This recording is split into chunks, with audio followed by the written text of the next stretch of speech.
We are bound to forgive an enemy. We are not bound to trust him.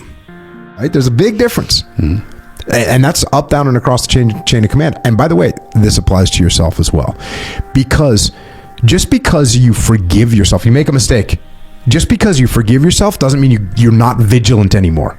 A crooked stick will have a crooked shadow. Something to keep in mind. Who are you interacting with? I mean, obviously they're not referring to sticks here. They're talking about people.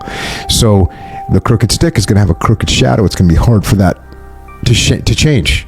After one vice, a greater follows. Be careful with that little action that you take. That little action that you take that might not seem that bad. A fool's tongue is long enough to cut his own throat.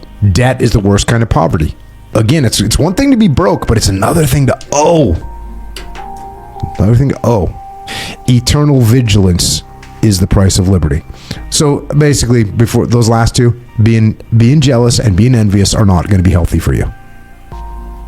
His shield is turned the wrong way. What does that mean?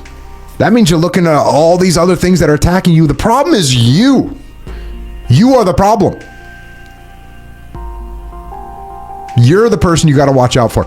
You have much more potential to hurt yourself than any of those terrorist organizations out there. Guaranteed. Guaranteed.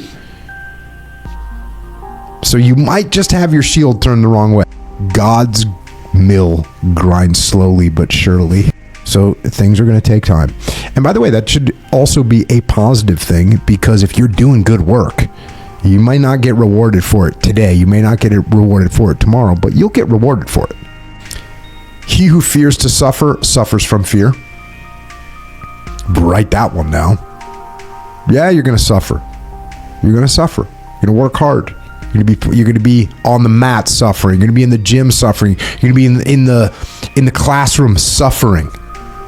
But if you don't do that, if you don't step out, you're going to be in fear. You're going to be in fear all the time. We are bound to forgive an enemy. We are not bound to trust him. Just because you forgive yourself, you make a mistake. Just because you forgive yourself doesn't mean you're not vigilant anymore. It doesn't mean you don't trust yourself anymore. I've made mistakes, obviously, forgive myself, but I'm not like, oh, I forgave myself and now it's okay. Now it's okay to do this. It's like knowing that you can go to confession on a Wednesday or on a Sunday and being like, well, I can do this sin right now and I'll just confess later. I'll be all good to go. No, it doesn't work like that. You need a little bit of paranoia about yourself. I'm paranoid about myself. When I was in the SEAL teams, I was very paranoid about recheck my gear, make sure I have everything, reprogram those radios, make sure they're good to go. Like everything there was a little bit of paranoia that was fueled by a lack of trust. We can't ever trust ourselves 100%. We can't ever stop being a little bit paranoid. Just like we have to continue to push ourselves. We have to continue to stay vigilant in all aspects.